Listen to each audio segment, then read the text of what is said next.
जादुई विशाल आम की बाइक। शहर से थोड़ी ही दूरी पर जंगल के पास एक किसान रहता था।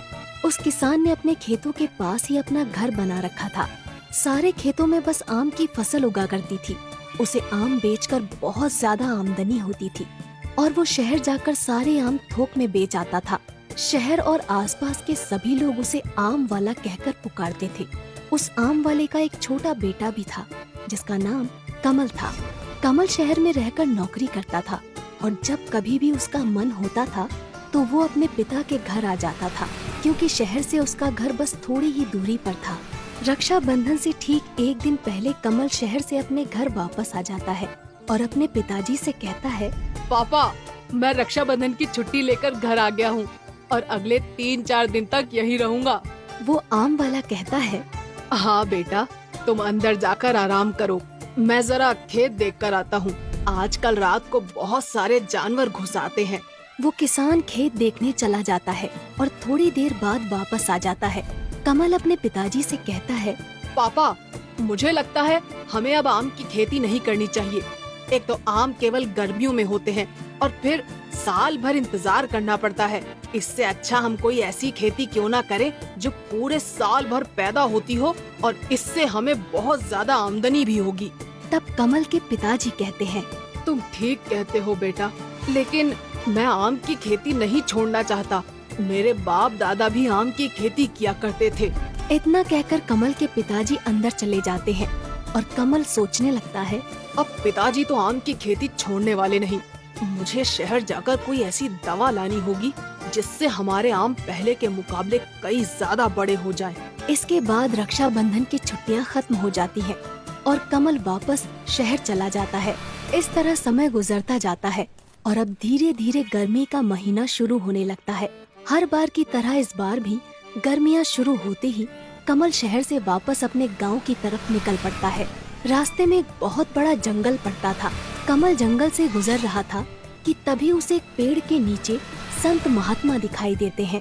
कमल अपनी बाइक खड़ी करके संत महात्मा के पास जाता है और कहता है, प्रणाम महात्मा जी। कमल की आवाज सुनकर महात्मा जी अपनी आंखें खोलते हैं और कमल से कहते हैं, आयुष्मान भव।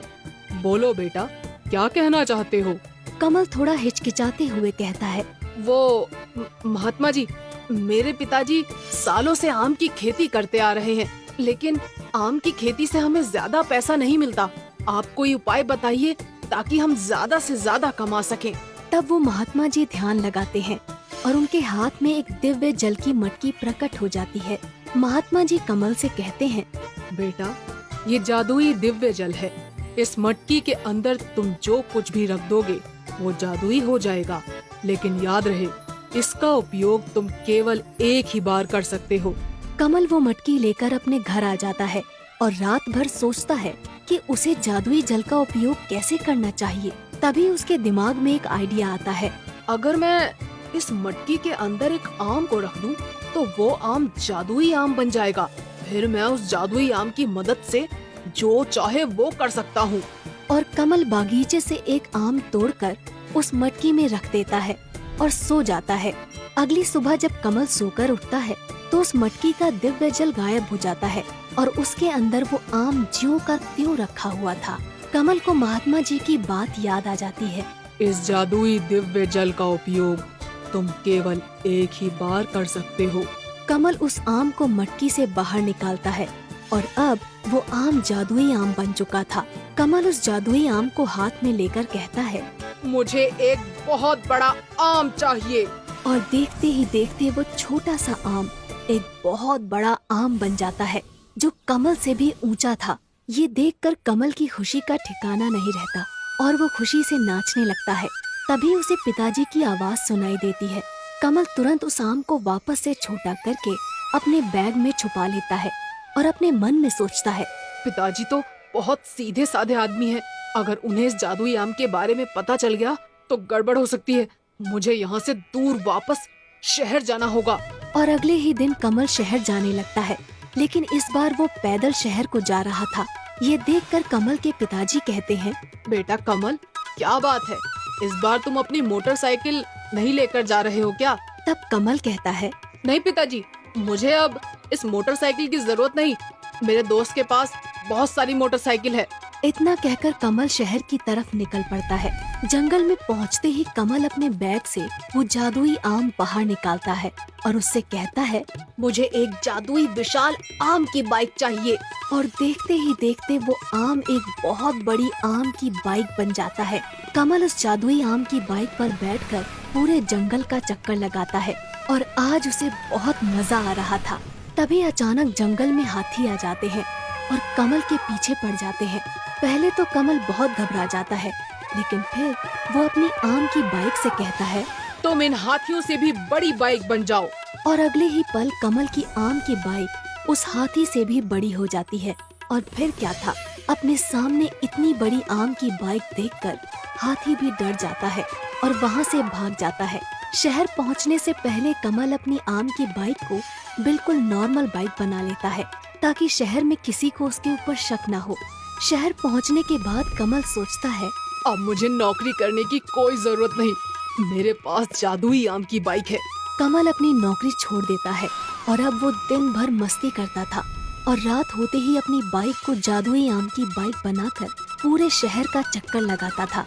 कुछ दिनों तक इसी तरह चलता रहता है, लेकिन एक रात को कमल को उसका दोस्त देख लेता है और कहता है, अरे बाप रे, इतनी बड़ी आम की बाइक! अब मैं समझा कमल के पास इतना सारा पैसा आ कहाँ से रहा है। आजकल इसकी इतनी अकड़ बढ़ गई है, इसे सबक सिखाना ही पड़ेगा। अगली सुबह होते ही कमल का वो दोस्त कमल के पास पहुंच जाता है और उससे कहता है, अरे भाई, तुम तो हमें भूल ही गए। तब कमल कहता है, नहीं यार, ऐसा कुछ नहीं है, बस टाइम नहीं मिला इसलिए तुमसे मिल नहीं पाया। तब कमल का दोस्त कमल से कहता है, अरे बाप रे, हाँ कोई बात नहीं, आज तुम्हें मेरे साथ चलना ही होगा। हम दोनों रात को सिनेमा देखेंगे। कमल रात को सिनेमा जाने के लिए तैयार हो जाता है। रात होते ही कमल और उसका दोस्त सिनेमा घर में पहुंच जाते हैं और सिनेमा देखने लगते हैं। तभी कमल का दोस्त कमल से कहता है, तुम सिनेमा देखो, मैं बस अभी आता हूँ 5 मिनट में। इतना कहकर कमल का दोस्त वहाँ से चला जाता है और कमल सिनेमा देखने में व्यस्त हो जाता है। कमल का दोस्त तुरंत अपनी गाड़ी से कमल के रूम पर पहुँच जाता है। वहाँ उसकी बाइक खड़ी हुई थी। अच्छा, तो ये है वो विशाल आम की बाइक। इसी की वजह से आजकल कमल बहुत भाव खाने लगा है। आज मैं इसका किस्सा ही खत्म कर देता हूँ। इसके बाद कमल का दोस्त पेट्रोल डालकर कमल की बाइक में आग लगा देता है और देखते ही देखते उसकी बाइक जलकर राख हो जाती है। कमल का दोस्त वापस कमल के पास सिनेमा घर में पहुंच जाता है। 1 घंटे बाद सिनेमा खत्म हो जाता है और दोनों वापस अपने अपने घर की तरफ निकल पड़ते हैं। कमल जब अपने रूम पर पहुंचता है तो देखता है कि उसकी बाइक जलकर राख हो चुकी थी। वो रोने लगता है और कहता है, मेरी जादुई आम की बाइक ये तो जल चुकी है और मैंने तो नौकरी भी छोड़ दी है। अब फिर से नौकरी करनी पड़ेगी। इसीलिए कहा जाता है कि चाहे जो कुछ भी हो, हमें अपना कर्म छोड़कर आलसी नहीं बनना चाहिए। अगर आपको ये कहानी पसंद आई हो तो वीडियो को लाइक जरूर करें। ऐसी ही मजेदार और सीख देने वाली हिंदी मॉरल स्टोरीज देखने के लिए कम्फी टून चैनल को सब्सक्राइब करना न भूलें और कमेंट में जरूर बताइए कि आपको इस कहानी से क्या सीख मिली। मिलते हैं अगली कहानी में कम्फी टून की एक नई कहानी के साथ। धन्यवाद।